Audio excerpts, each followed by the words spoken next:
Thank you, Dr. Furman. And not only was it Jesse James' hometown, I lived there for about 10 years and have still been yet to be to that farm that was a mile actually from my house. Reading today from Mark chapter 14, verses 32 through 42.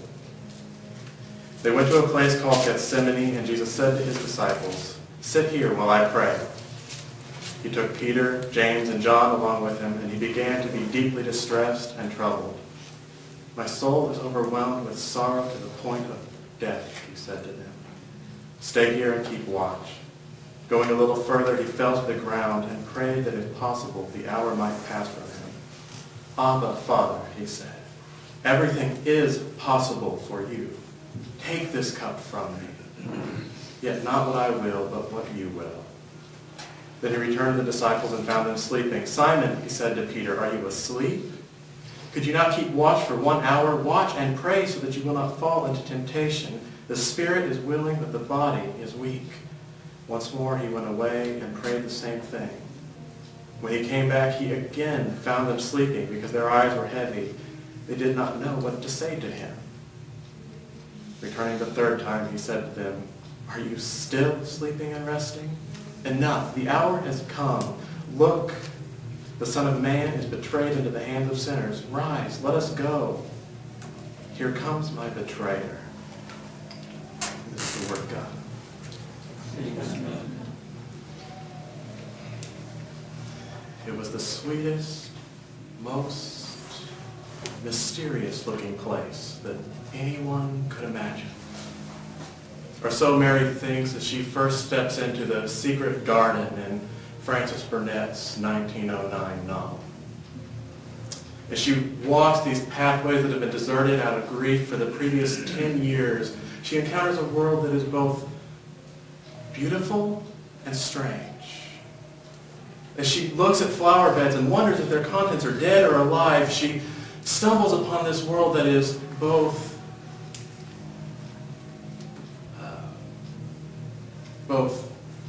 familiar and still disconcerting.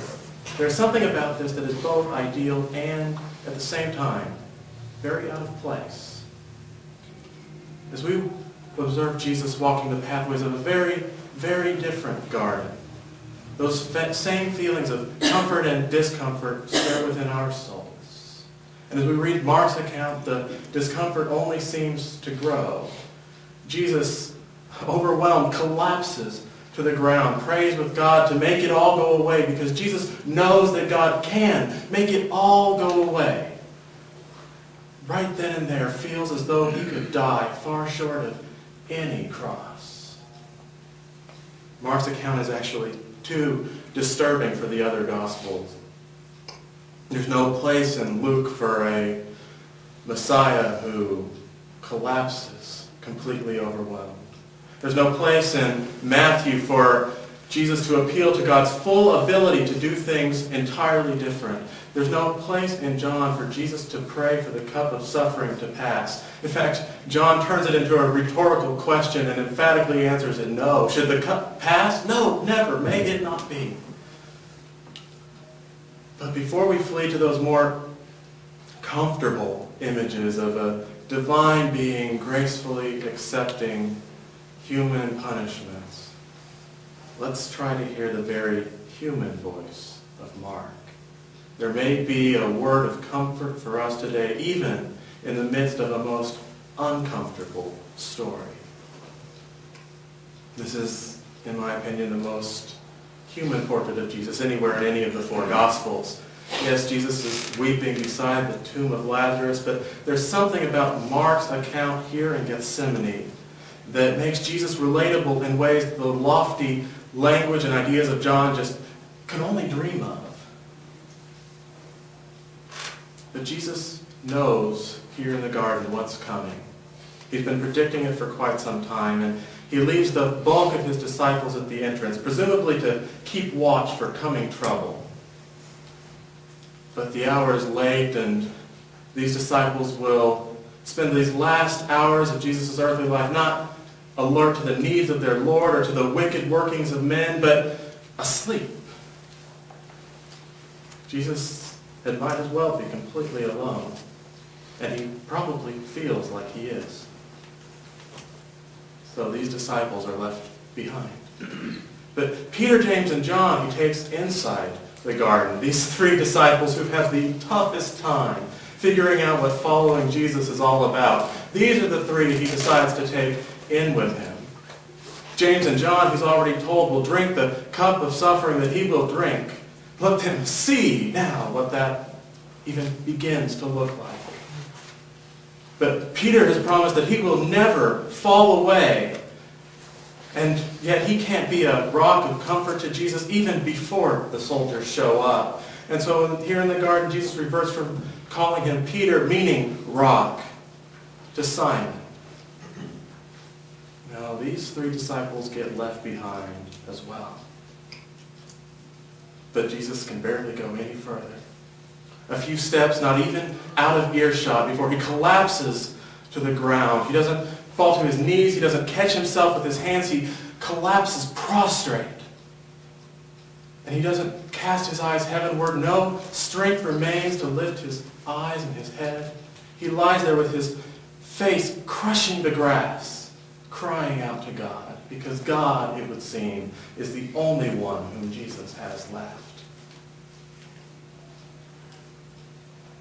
He lies there. And when Jesus is with the disciples, they have nothing to say.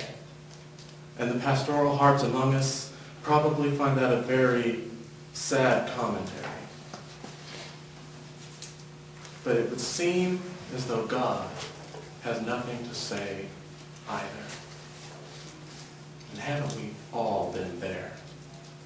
Crying out to God in grief, in fear, apprehension or ambiguity, and our friends and our loved ones have nothing to say. And God seems stunned, just as silent as they. And we are crying out, God, give me wisdom. God, give me strength. God, give me something. Because I'm drowning here.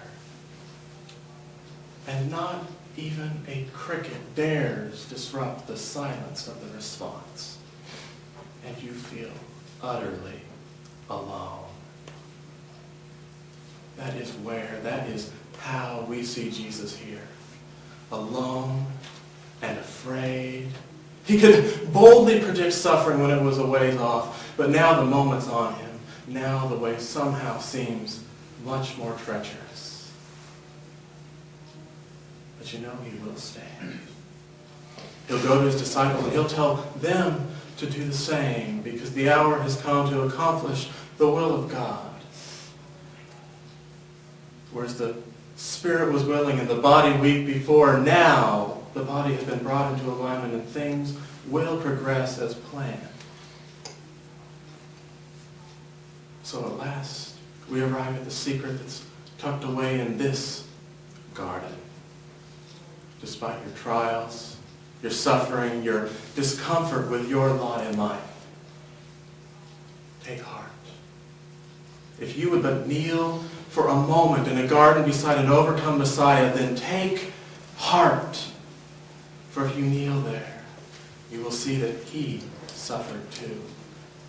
You will see that he cried tears as of a mother weeping over her dying child.